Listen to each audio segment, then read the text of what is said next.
The stars over the Cathari Combine looked calm that night, the way they always did before a fleet moved out to war. Grand Admiral Vosk Theron stood on the bridge of his flagship, the Devourer of Suns, and watched the fleet gather around him like a swarm of silver hornets. Ship after ship slid out of the shipyards, engines glowing blue, hulls painted with the crimson sigil of the Cathari Combine. It was the largest fleet the Combine had sent to war in 300 years. 600 warships, enough firepower to crack a planet in half if it came to that. Vosk was proud of what he saw. He had spent 40 years climbing the ranks of the Combine military, and this was the moment his whole career had been building toward. Today, he would lead this fleet against the human colony world called Meridian's Reach, a small, poorly defended outpost on the edge of what the humans called their territory. It would be an easy victory. Every report he had read said the same thing. The humans were weak. That was the story everyone told in the Combine, and in every other species that had ever bumped up against human space. Humans were soft, slow, and short-lived.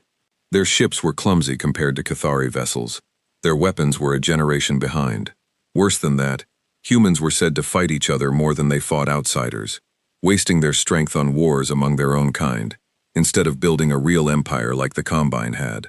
Some of the older stories claimed that humans were dangerous once, centuries ago, but even those stories had turned into something more like legend than fact. Younger officers like Vosk's second-in-command, Commander Isik Doral, treated the old warnings as nothing more than campfire tales meant to scare children. "They call it the Terran myth," Isik said, standing beside Vosk with her hands folded behind her back. She was young for her rank, barely 30 by Cathari years, but sharp enough that Vosk trusted her judgment more than officers twice her age. "My grandmother used to tell me stories about the humans, about how they fought a war among themselves that nearly wiped out their whole species, and how after that war, they built fleets so terrible that no one dared go near their space for 100 years. "And you believe that?" Vosk asked, amused. Isik smiled thinly. "No, I think it is a story parents tell their children to make them behave. Eat your food, or the humans will come. Go to sleep, or the humans will come. It is nothing but superstition. The humans we have actually met, the traitors and the diplomats, they seem ordinary, frightened even. They talk about peace treaties and trade routes, not exactly the picture of monsters." Vosk nodded slowly. He agreed with her, mostly. The Combine spies had been watching human space for years, and the picture they painted was not one of a terrifying enemy. It was a picture of a young species, spread too thin across too many worlds, fighting small wars against pirates and rebels, struggling to hold their colonies together. Meridian's Reach was one of their outer colonies, far from the human homeworld, with only a handful of old patrol ships to guard it. The Combine scouts had confirmed this 3 times over the last year. There was no reason to expect anything but a quick, clean victory. Still, something about the old stories nagged at Vosk. He had heard them too, growing up on a world far from the Combine's capital, listening to his grandfather talk about the days when the Cathari people first pushed out into the stars and found the wreckage of old battles no one could explain. Massive debris fields, drifting for light years, filled with pieces of ships unlike anything any known species had built. His grandfather always said the same thing when he told those stories. Something fought a terrible war out here once, long before we arrived, and whatever it was, it is gone now, or sleeping. Vosk shook the thought away. Old superstition had no place on the bridge of a warship about to make history. He turned to his tactical officer, a broad-shouldered Cathari named Renar, and gave the order everyone had been waiting for. "Signal the fleet. We depart within the hour." Renar bowed his head and moved to relay the command. Across the fleet, 600 ships began their final preparations, engines warming, weapons systems coming online, thousands of crew members strapping into their stations. It was a beautiful thing to watch, in its own terrible way. The culmination of years of planning, resources, and ambition, all aimed at a single, small human colony that most of the crew had never even heard of before this mission was announced. The plan was simple. The fleet would jump to the edge of the Meridian system, then advance slowly, giving the human defenders time to see the size of the force arrayed against them. Vosk wanted them to see it. He wanted them to understand. in the moments before the attack began, just how hopeless their resistance would be. Perhaps they would even surrender without a fight. That would save lives on both sides, and Vosk was not a needlessly cruel man. He simply believed in strength, and in using that strength wisely. The jump came smoothly. One moment the fleet was gathered in the black emptiness near the Combine's border, and the next, space folded around them and spat them out at the edge of the Meridian system. Vosk watched through the viewport as the system came into view. A single yellow star, 3 rocky planets, and a scattering of asteroid fields. Meridian's reach itself was the second planet, a blue-green world with small, scattered human settlements visible even from this distance, as faint lights on the night side. No enemy contacts detected, Renar reported, scanning the sensor readouts. Colony defenses appear minimal, 2 patrol frigates, a handful of orbital platforms. Exactly as the reports indicated. Good, Vosk said. Advance the fleet, slow and steady. Let them see us coming. The fleet moved forward, 600 ships in a formation that stretched for hundreds of kilometers, a wall of steel and weapons drifting toward the small, unsuspecting colony. Vosk allowed himself a moment of quiet satisfaction. This was what real power looked like. This was what centuries of Cathari engineering and discipline had built. No fairy tale, no myth about a sleeping giant could stand against a fleet like this. On the colony below, alarms were already sounding. Vosk watched the sensor feeds as human ships scrambled to respond, the 2 patrol frigates moving to intercept a force 60 times their size. It was almost sad, watching them try, almost brave, in a foolish sort of way. They are transmitting a message, Isak said, glancing up from her console. Audio only. Shall I play it? Vosk nodded. A voice crackled over the bridge speakers, calm and steady. A human voice speaking accented, but clear Cathari. Unknown fleet, you are entering sovereign territory of the Terran Concord. Identify yourselves and state your intentions immediately. Vosk almost laughed at the formality of it, as if this small colony had any authority to demand anything from a fleet like his. He gestured for Isak to respond. This is Grand Admiral Vosk Theron of the Cathari Combine, Isak said into the comm. This system is now under Combine authority. Surrender your colony and your defense forces immediately, and no harm will come to your people. Resist, and you will be destroyed. There was a pause. Vosk imagined the panic on the other end, the scrambling of colony administrators trying to figure out what to do in the face of an impossible situation. Then the voice came back, and something about its tone had changed. It was no longer just calm, it was almost amused. Copy that, Admiral. Hold position. Command has been notified. Vosk frowned. That was not the response he expected. Not panic, not pleading, not even outright defiance. Just a strange, quiet confidence, as if the person on the other end knew something Vosk did not. Odd, Isak murmured. That is not fear. That sounded almost like relief. Colony administrators grasping at false hope, perhaps, Vosk said, though the nagging feeling from earlier returned, stronger this time. Continue the advance. The fleet pressed forward. Minutes passed. The 2 human patrol frigates held their position near the planet, not retreating, not advancing, simply waiting. Vosk found their stillness unsettling in a way he could not quite explain. A weaker mind would call it a bad omen. Vosk called it nothing at all, and ordered the fleet to close the distance. It was Renar who noticed it first, a flicker on the long-range sensors, far out at the edge of the system, near the outer asteroid belt, a distortion in space that should not have been there. Admiral, Renar said, his voice suddenly tight. I am reading gravimetric fluctuations at the system's edge. Multiple fluctuations. They are too clean to be natural phenomena. Vosk turned sharply. Explain. They match the signature of a jump drive, Renar said. A large one. Multiple large ones, in fact. Admiral, I count dozens of signatures. No, more. The number is still climbing. The bridge went quiet. Vosk felt something cold settle into his stomach, an instinct passed down through generations of soldiers who understood, even without being told, when the shape of a battle had just changed. Show me, Vosk said. The main view screen shifted, pulling back to show the edge of the system, where the black emptiness of space had begun to ripple and tear, dozens of points of light blooming into existence like stars being born in an instant. Ship after ship after ship emerged from the folds of space, sleek gray hulls unlike anything in the Combine's databases, engines glowing with an eerie white-blue light that seemed almost alive. Vosk stared at the numbers scrolling across his tactical display, and for the first time in his long career he felt real fear. "Admiral," Isik said quietly, her earlier confidence completely gone from her voice. "Sensors are reading 4,000 ships. Correction, 4,200. Admiral, the number is still rising." Vosk's mind raced, trying to make sense of what he was seeing. His scouts had reported nothing. No indication that human reinforcements were anywhere near this system.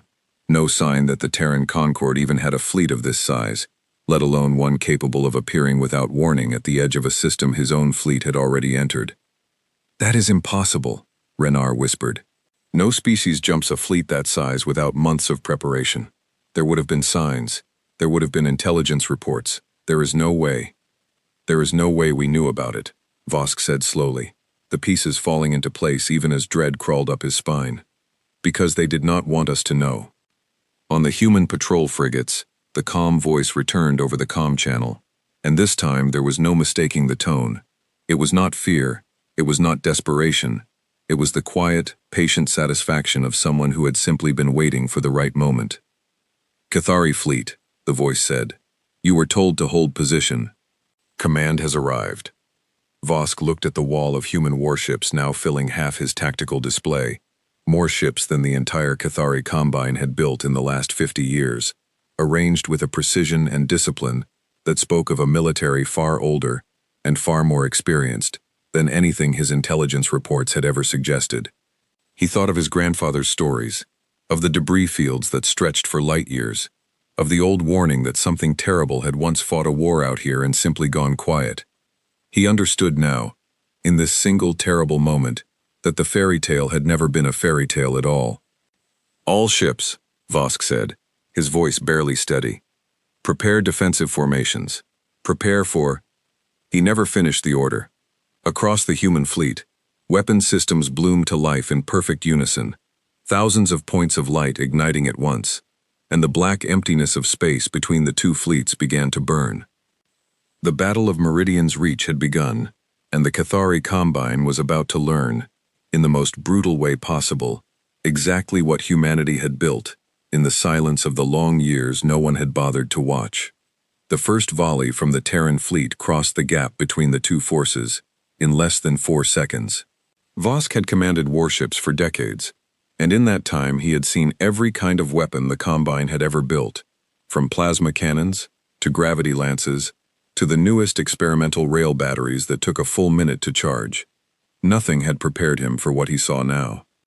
Thousands of beams of white light lanced out from the human fleet at once, not staggered, not scattered, but perfectly synchronized, as if every gunner across 4,000 ships had fired at the exact same instant. The beams struck the outer edge of the Cathari formation, and 6 ships simply ceased to exist. Not exploded, not crippled, erased, as if they had never been there at all. "Shields at the leading edge, full power," Vosk shouted, gripping the edge of his command chair as the devourer of suns rocked from a shockwave that had traveled all the way from the destroyed ships. "Renar, damage report." "6 ships gone, Admiral," Renar said, his voice shaking. "Instant destruction. No debris, no distress signals. They are simply gone." Isik was staring at her console, her face pale. "Admiral, their weapons are reading off the scale. Our sensors cannot even properly classify the energy signature. This is not standard directed energy. This is something else." Vosk forced himself to think, to fall back on decades of training, instead of the panic clawing at the edges of his mind. 600 ships against 4,000 was already a losing battle by any reasonable measure, but numbers alone did not explain what he had just witnessed. A weapon that could erase a warship in an instant, fired in perfect unison across thousands of vessels, was not the mark of a young, disorganized species fighting petty wars among itself. It was the mark of something ancient and disciplined, something that had spent a very long time preparing for exactly this moment. "All ships, scatter formation," Vosk ordered. "Do not present a concentrated target. Evasive maneuvers, now." The order came almost too late. A second volley tore through the Cathari fleet before half the ships had even begun to move, and this time, the losses were worse. 20 ships gone in an instant, then 30, the beams of light finding their marks with an accuracy that seemed almost supernatural. Vosk watched his tactical display fill with red markers, each one a warship and its crew, wiped from existence in the space of a heartbeat. "They are not even bothering to aim conventionally," Renar said, disbelief cutting through the fear in his voice. "Admiral, I am reading targeting solutions being calculated and fired faster than our own systems can even process the data."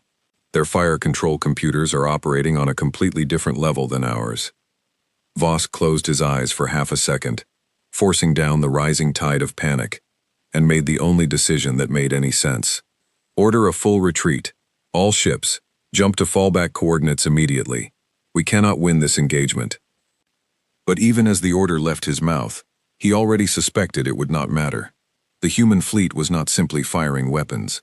It was moving with a coordination that suggested something Vosk had never encountered before, something that made his own fleet's carefully drilled formations look clumsy by comparison. Groups of human ships broke away from the main formation in smooth, deliberate arcs, cutting off escape routes before the Cathari ships could even begin charging their jump drives. "Admiral, our jump drives require 90 seconds to charge," Renar said. "The lead elements of the human fleet are already moving to intercept our flanking ships. We do not have 90 seconds." On the main view screen, the battle unfolded in horrifying clarity. Cathari cruisers, ships that had been the pride of the Combine's shipyards only hours earlier, were being picked apart with a speed and precision that left Vosk struggling to comprehend what he was seeing. It was not a battle in any sense he understood. It was closer to a demonstration, a lesson being delivered by an instructor who had long ago stopped needing to try. And yet, amid the devastation, Vosk noticed something strange. The human ships were not firing on everything. Several Cathari vessels near the rear of the formation, ships that had not yet engaged and were attempting to flee, were being left alone entirely, allowed to make their escape jumps without interference. It was as if the human fleet was choosing its targets with deliberate restraint, focusing its overwhelming firepower only on ships that continued to fight or that threatened the colony below. "They are letting some of us go," Isak said quietly, noticing the same pattern. "Admiral, this is not a fleet trying to annihilate us. This is a fleet trying to make a point." Vosk did not have time to consider what that might mean. A new alert flashed across his console, and Renar's voice cut through the chaos with fresh urgency. "Admiral, we are being hailed directly. Priority channel, encrypted with Combine military protocols. I do not understand how they acquired our encryption keys." "Put it through," Vosk said, bracing himself for whatever came next. The voice that came over the channel was different from the one that had spoken earlier from the patrol frigates. This one was older, deeper, carrying an unmistakable weight of authority that made even the chaos of the battle seem to recede for a moment. It spoke Cathari fluently, without the accent of a translation program, as if the speaker had studied the language for years, rather than learning it from a machine an hour before the encounter. "Grand Admiral Vosk Theron," the voice said. "This is Fleet Admiral Cassandra Voss, of the Terran Concord Third Fleet. Your forces have entered sovereign Concord territory with hostile intent, and have engaged in an unprovoked assault on a civilian colony. Under the standard laws of engagement recognized by every spacefaring civilization your Combine has previously dealt with, this constitutes an act of war." Vosk's throat felt dry. "Admiral Voss, your fleet's arrival was unexpected." "I imagine it was," Voss replied, and there was something almost gentle in her tone, the kind of patience an adult might show a child who had wandered somewhere dangerous without understanding the risk. "Grand Admiral, I am going to offer you a choice, and I suggest you consider it carefully, because I will only offer it once. Order what remains of your fleet to stand down and prepare to be boarded for inspection. Your surviving crews will be treated according to Concord protocols for prisoners of war, which I promise you are more humane than anything your Combine has ever extended to a defeated enemy." Refuse, and my fleet will finish what your attack started, and there will be no one left to carry a warning home." Vosk looked at his tactical display, where the battle continued to rage around the edges of his shrinking formation. 200 ships remained of the 600 that had entered the system less than 10 minutes earlier. 200 ships, and the human fleet had barely seemed to exert itself. "Why offer a choice at all?" Vosk asked, genuinely curious, despite the danger of the moment. "Your fleet could destroy us completely. Why show restraint now?" There was a pause on the other end of the channel, and when Vosk spoke again, her voice carried a weight that Vosk had not expected. "Because someone needs to survive this, and go home, and tell the rest of your Combine exactly what happened here today," Vosk said. "We do not do this for cruelty, Admiral. We do not do this because we enjoy war. We do this because a very long time ago, my species learned the cost of being underestimated, and we swore we would never let that mistake happen twice. You attacked a colony full of civilians because your intelligence told you we were weak, that we were a myth, exaggerated by frightened old stories. I am giving you the chance to survive, so that the next time someone in the Combine considers attacking human territory, they will remember what happened here, and they will think twice." Vosk sat in silence for a long moment, watching the wreckage of his fleet drift across the tactical display, the debris of ships and lives that had been erased in minutes by a power the Combine had never even known to fear. He thought of the stories his grandfather used to tell, the ones he had dismissed as superstition only hours earlier. He thought of the confident, almost lazy assurance in every intelligence report that had led him here, to this moment of total and humiliating defeat. "I accept your terms, Admiral Voss," he said finally, the words tasting bitter even as he spoke them.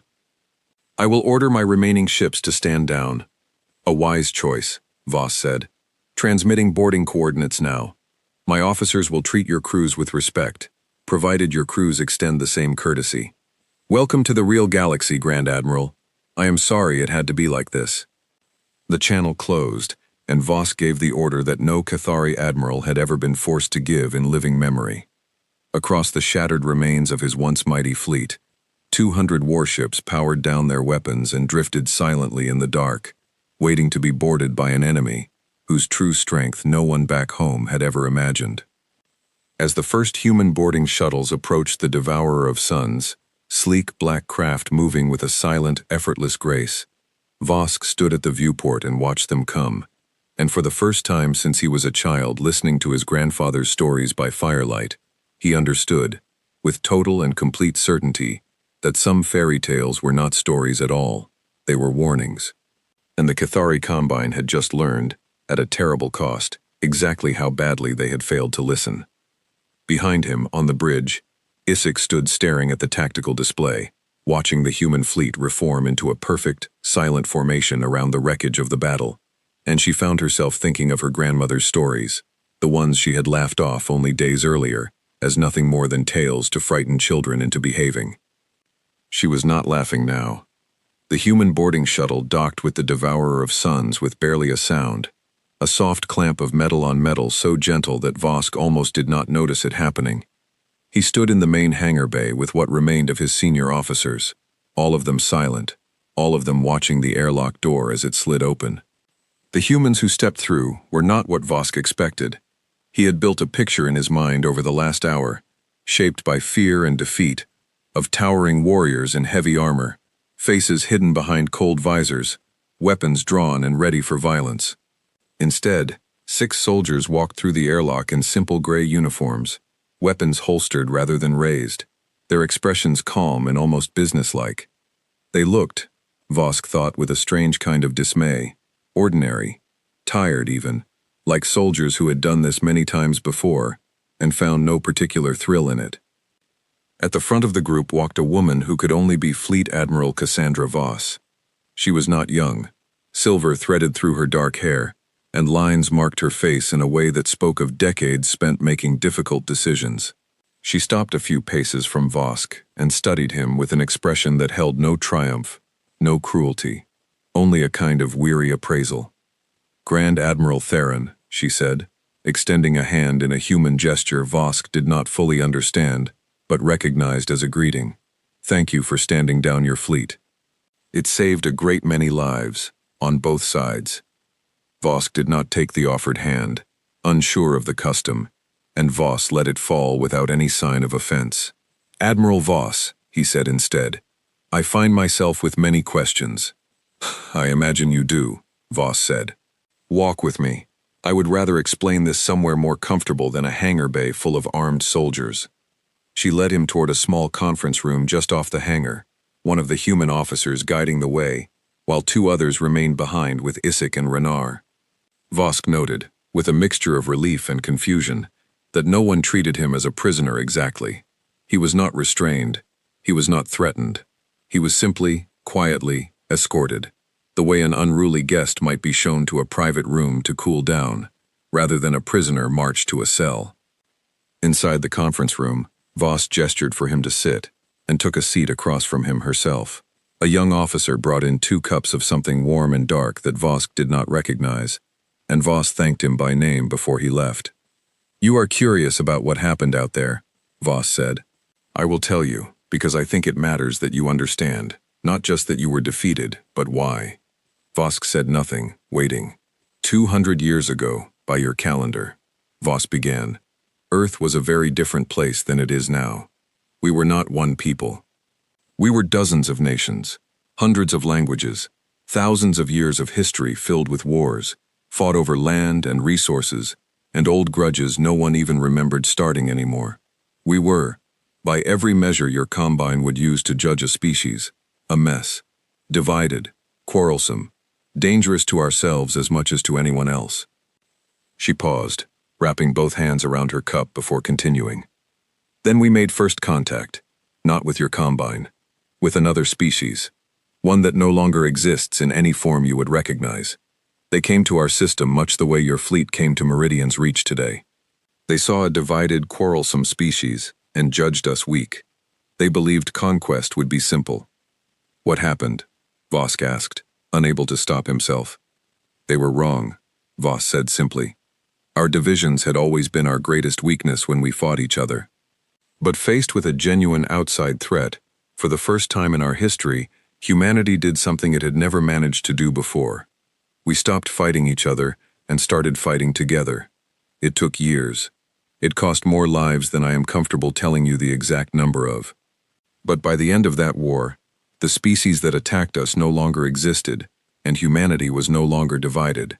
We had become something new, united, disciplined, and absolutely determined that we would never again be caught unprepared by an enemy who underestimated us, or who we underestimated in turn." Vosk thought of the debris fields his grandfather had described, scattered across light years of empty space, wreckage from a war no one could explain. "The old stories," he said slowly. "The ones about a great war, fought long before any of the newer species pushed out into the stars. Those were about you." "Some of them, yes," Voss said, "though I suspect the stories have grown stranger with every retelling. That tends to happen with history. But the core of it is true. We fought a war that nearly destroyed us, and it forged us into something the rest of the galaxy chose to forget about, because we withdrew after that war.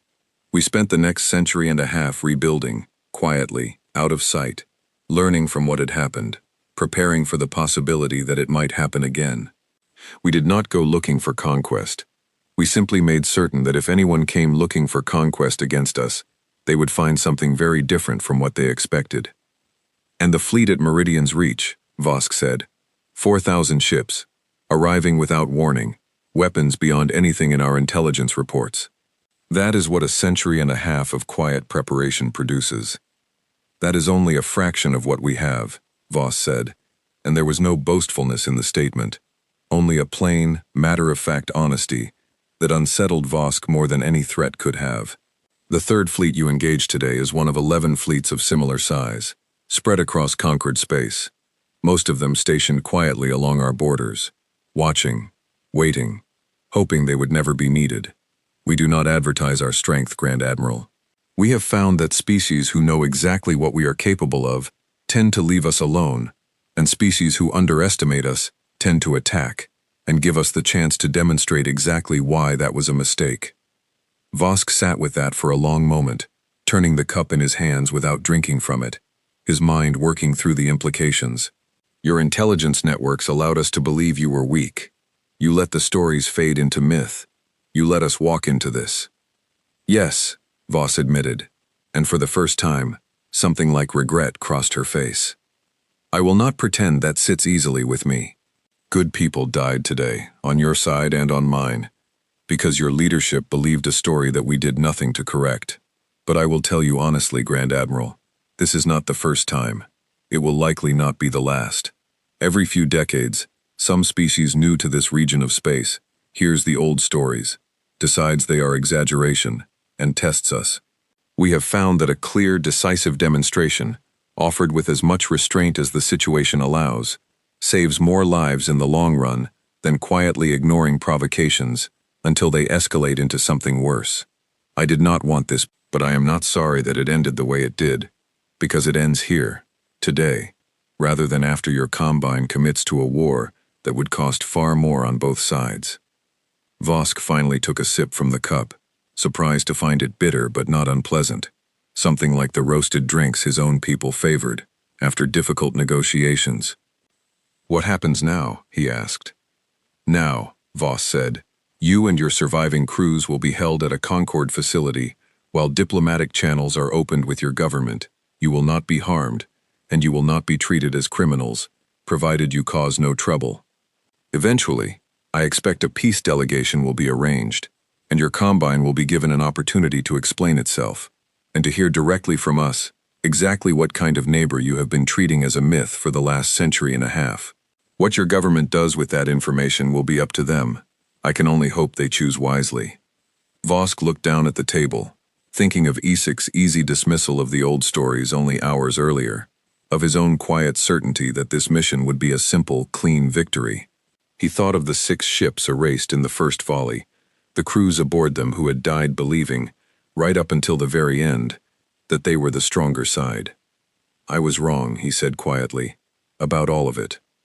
Most people are, the first time they meet us, Voss said, not unkindly. The galaxy tends to remember the strong and forget the quiet. We were quiet for a long time, Grand Admiral.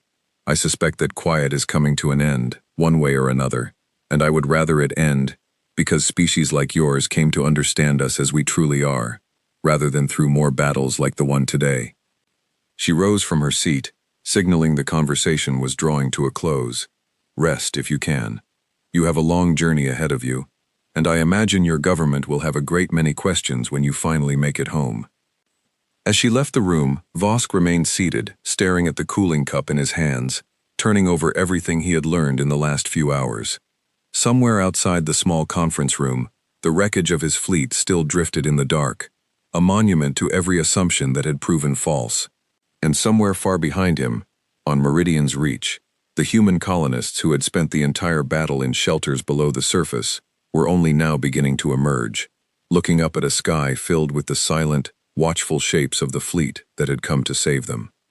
The old fairy tale, Vosk realized, had never needed to be exaggerated to be terrifying. It had simply needed to be believed. 3 weeks passed before the Cathari Combine sent word. Vosk spent those weeks aboard a Concord prisoner facility, a converted station orbiting a quiet human world far from the front lines, along with the surviving officers and crew of his shattered fleet. It was nothing like the prison he had imagined during those first terrifying hours after his surrender. The rooms were simple but clean, the food unfamiliar but adequate, and the guards, while always present, never cruel. Isik spent most of her free time in the station's small library, reading every piece of human history the Concord was willing to share, trying to understand the species that had so thoroughly dismantled everything she thought she knew about the galaxy. They fought 200 civil wars before they fought one war together, she told Vosk one evening, sitting across from him in the mess hall, a datapad full of notes in her hands. Thousands of years of conflict among themselves, and then, faced with a real threat, they stopped in less than a decade. I do not understand how a species does that. Perhaps they did not have a choice, Vosk said. Perhaps that is the lesson. A species does not choose to unite. It is forced to, by something worse than itself. Isik frowned at the datapad. There is something else. Look at this casualty record from their old war. Admiral Voss said it cost more lives than she was comfortable telling us the number of. I found the number anyway. Buried in an old public record, not classified, just forgotten. The way old grief becomes forgotten. Grand Admiral, they lost nearly a third of their entire population in that war. Vosk went very still. A third. And they still built this, Isak said quietly, gesturing vaguely at the walls around them, at the quiet, competent order of the station, at the fleet that had annihilated 600 Cathari warships without losing more than a handful of its own.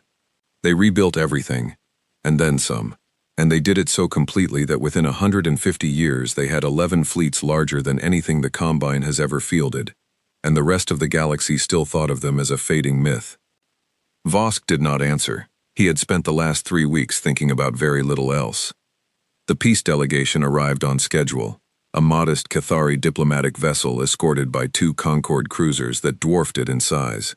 Vosk was permitted to attend the negotiations as a witness, given his direct experience with the Concorde fleet, and he watched from the edge of the conference chamber as the Combine's senior diplomat, an aging statesman named Kellen Marr, sat across from Admiral Voss and a small delegation of Concorde officials. Marr did not begin with apologies, as Vosk had half expected. He began with disbelief. Our intelligence reports indicated a fleet of no more than 200 vessels defending this entire sector, Marr said, his tone carefully controlled but unable to fully hide his shock. You are telling me that a single fleet, one of 11 such fleets, numbered over 4,000 ships, and that this fleet arrived without any detectable buildup, any diplomatic warning, any sign whatsoever that it existed? That is correct, Voss said evenly. We do not maintain visible standing forces along quiet borders. We learned long ago that visible strength invites challenge, and hidden strength deters it, provided the hidden strength is real, and provided we are willing to reveal it decisively when the situation demands. Your Combine believed the stories about our capabilities were exaggeration, built on old superstition. We allowed that belief to persist because it served us better than correcting it. I understand now that this approach cost lives on both sides, and I have already recommended to my government that we reconsider how we manage our public reputation with newer neighbors going forward. But I will not apologize for the strength we chose to keep quiet, Ambassador, only for how the truth was finally revealed. Marr sat back in his chair, visibly processing the weight of what he had just heard.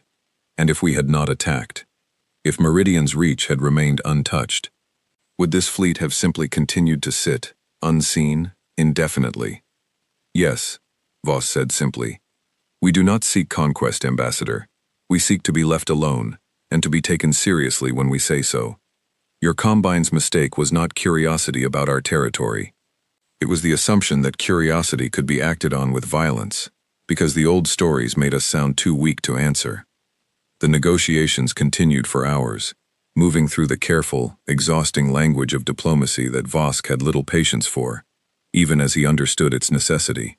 Terms were discussed, reparations for the colony's damage, the return of Cathari prisoners, including himself, in exchange for formal acknowledgement of the Combine's violation of Concorde territory, assurances, backed by treaty, that such an attack would never be repeated, and clear, explicit warnings about what would happen if it was.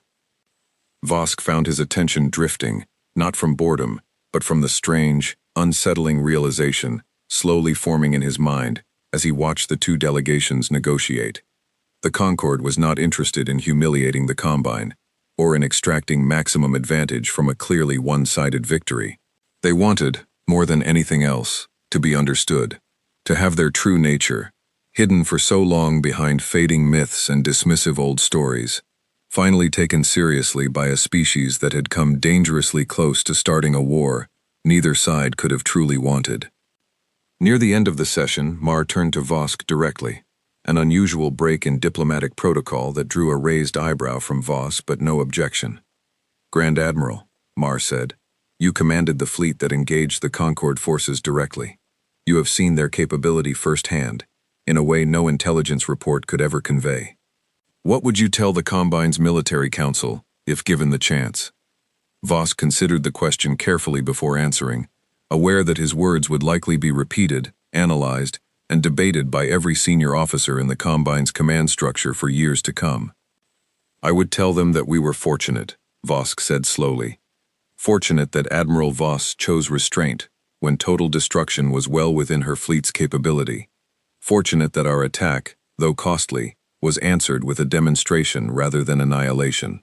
I would tell them that everything we believed about human weakness was not simply wrong, but dangerously, catastrophically wrong, built on old stories that we chose to interpret as comforting fiction rather than serious warning. And I would tell them that if the Combine ever considers testing the Concorde's strength again, they should first ask themselves why a species capable of fielding 11 fleets of 4,000 ships each has spent a century and a half choosing not to use them for conquest. A species with that kind of restraint is not weak. It is simply waiting to see whether restraint is still the wisest choice. The chamber fell silent for a long moment.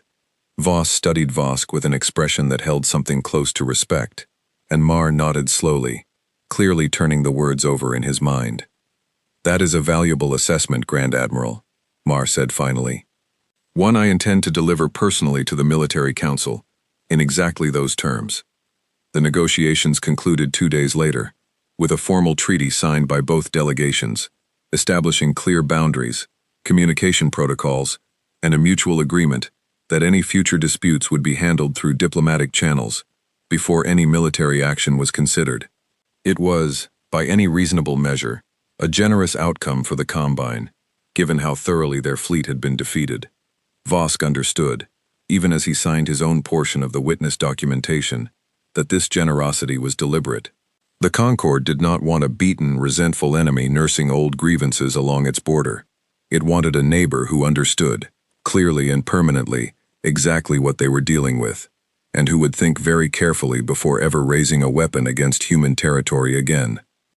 As the Cathari delegation prepared to depart, taking Vosk and his surviving crew with them, Voss found him one last time in the station's main hangar, waiting quietly among his officers.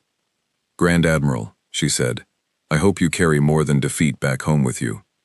I carry a warning, Vosk said. One I intend to make certain is never dismissed as a fairy tale again. Voss allowed herself a small, tired smile. That is all we ever wanted in the end.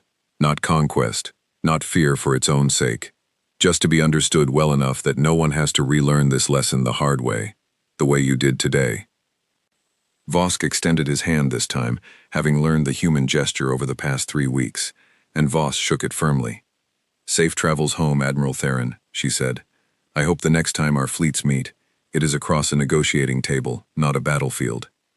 As do I, Vosk said, and meant it completely. As the Cathari shuttle pulled away from the station, carrying Vosk and the remnants of his once proud fleet back toward Combine space, he looked out the viewport one last time at the quiet, unassuming shape of the human station, and beyond it, the vast, silent presence of a fleet capable of ending his entire civilization's ambitions in a single afternoon, choosing instead to simply let him go home and tell the truth. He thought again of his grandfather's old stories, the debris fields, the warning passed down through generations that something terrible had once fought a war out here and gone quiet. He understood now, with total clarity, that the quiet had never meant weakness. It had meant patience. And patience, he suspected, was very close to running out. 6 months after the Battle of Meridian's Reach, Vosk Theron stood before the full military council of the Cathari Combine, in the same chamber where he had once received the order to lead 600 ships against a colony everyone believed would fall in a single afternoon. The chamber looked the same as it always had, tall stone walls carved with the history of Cathari conquests going back 1,000 years, banners hanging from the ceiling celebrating victories over a dozen lesser species. But Vosk himself had changed, and so, he suspected, had the mood of everyone gathered to hear him speak. Grand Admiral Theron, said the council speaker, an elderly Cathari named Doris Kellum, whose authority within the Combine was second only to the ruling council itself. You have submitted a full report of the engagement at Meridian's Reach, as well as your assessment of the Terran Concorde's military capabilities. The council has read your report in full. We would like to hear, directly from you, the conclusions you believe we must act on. Vosk stepped forward, feeling the weight of every eye in the chamber, remembering the confidence he had carried into this same room 6 months earlier, and the humility he carried now in its place. 6 months ago, I led 600 ships to Meridian's reach, believing we faced a weak, disorganized species, held together by fragile alliances and burdened by wars fought among themselves, Vosk began. That belief was built on intelligence reports that had gone unchallenged for over a century. Reports built on the assumption that old stories of Terran strength were nothing more than exaggerated myth. I trusted those reports, as any of you would have trusted them. And within 10 minutes of engaging the enemy, I watched 400 of my 600 ships destroyed by a fleet whose existence our intelligence services had never detected, never suspected, and never prepared us for. Murmurs rippled through the chamber. Voss continued before they could grow into full discussion. The Terran Concord did not send their entire strength to Meridian's reach. They sent a single fleet, one of 11 such fleets, stationed quietly along their borders, hidden from view, maintained not for conquest, but for the singular purpose of ensuring that any species foolish enough to attack them would face immediate and overwhelming consequence. I have spent the last 6 months studying everything the Concord was willing to share with us, and everything our own historians could recover about the old stories we once dismissed as legend. The picture that emerges is not one of a weak, divided species clinging to fading myths of past glory. It is a picture of a species that fought a war nearly 2 centuries ago, that cost them a third of their entire population, and rebuilt from that devastation into the single most disciplined, most powerful military force this region of the galaxy has ever known, all while remaining almost entirely invisible to everyone around them. Council Speaker Kellum leaned forward. And your assessment, Grand Admiral, does the Combine face a genuine threat from the Terran Concord? Only if we choose to create one, Vosk said. The Concord does not seek conquest. Admiral Voss made that clear to me personally, and everything I have studied since confirms it. They seek only to be left alone, and to be taken seriously enough that no one mistakes their restraint for weakness a second time. My recommendation to this council is simple. We must abandon entirely the old assumption that the Terran Concord is a fading myth, or a fractured species too consumed by internal conflict to pose a real threat. We must treat them as what they actually are, one of the most powerful civilizations in known space, one that has simply chosen, for reasons of their own history and temperament, not to advertise that power openly. Any future dealings with human territory must proceed from that understanding, not from the comfortable old stories that nearly cost us an entire fleet and very possibly could have cost us a war we had no chance of winning. The chamber fell silent, the weight of Vosk's words settling over the assembled council. For a long moment, no one spoke, until finally Kellum rose from his seat. The council thanks you for your report, Grand Admiral, he said, and for your honesty, which cannot have been easy to deliver in this chamber. The peace treaty negotiated with the Terran Concord will be honored in full, and this council will begin the process of updating our intelligence assessments to reflect what you have learned, at great cost, on our behalf. You are dismissed with the council's gratitude and its respect. Vosk bowed his head and stepped back from the podium, feeling something loosen in his chest that had been tight since the moment the human fleet first appeared on his sensors 6 months earlier. As he made his way out of the chamber, Isik fell into step beside him, having stood quietly through the entire proceeding as his witness and second in command. You did well in there, she said. I was not certain the council would listen. Old pride does not change easily. No, Vosk agreed, but better a wounded pride than a destroyed combine. I would rather they resent me for the truth than praise me for a comfortable lie that gets us all killed the next time someone decides to test the Concord's patience. They walked together through the halls of the council building, past banners celebrating old victories, past the quiet murmur of officials already beginning to discuss the implications of what they had just heard. Outside, the sky over the Combine's capital was clear and bright, and Vosk found himself thinking, not for the first time, of the quiet human station where he had spent 3 weeks as a guest rather than a prisoner, learning more about the true shape of the galaxy than he had learned in 40 years of military service.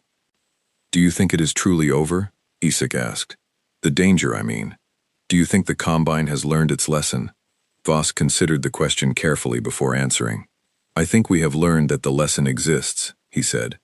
Whether we truly absorb it, whether every young officer who rises through the ranks after us remembers what happened at Meridian's Reach, or whether it fades again into just another old story children stop believing in, that I cannot say. Species have short memories, Isaac, even species that should know better. They reached the edge of the council grounds, where a transport waited to carry Vosk to his next assignment, a quieter posting overseeing border patrols far from any active conflict, a fitting position for an admiral whose greatest achievement had become surviving a battle he was never meant to win. Before boarding, Vosk paused and looked back toward the council chamber one final time, thinking of Admiral Voss's parting words at the station, of her hope that the next meeting between their fleets would happen across a negotiating table rather than a battlefield. Far beyond the borders of the Combine, in the quiet dark of human space, that same hope lived in the hearts of an entire civilization that had learned, at terrible cost, exactly what it meant to be underestimated. The Terran Concord did not celebrate the battle at Meridian's Reach as a great victory. There were no parades, no monuments raised to mark the destruction of 400 enemy ships. Instead, on quiet worlds across human territory, memorials were built for the handful of Concord sailors who had given their lives defending a small colony most of them had never even heard of before that day, and Fleet Admiral Cassandra Voss filed a report to Concord Command recommending, once again, that human strength remain visible enough to deter future conflict, but quiet enough to avoid provoking the fear that so often led weaker minds toward desperate, foolish action. It was a careful, difficult balance, one humanity had been walking since the earliest days of its recovery from the war that had once nearly ended them entirely. Strength without provocation, readiness without aggression, a fairy tale kept alive not through boastful legend, but through the simple, patient certainty that when the moment came, the story would prove true. And across 1,000 worlds and 100 different species, in trading posts and diplomatic halls and quiet conversations between old soldiers who remembered the stories their grandparents told them, a new understanding began to spread, slowly but surely, the way truth eventually spreads once it has been proven beyond all doubt. Earth was not a fairy tale. It never had been. And somewhere out among the quiet stars, 11 fleets of 4,000 ships each continued their patient watch, waiting, as they always had, for the day the galaxy finally learned to listen.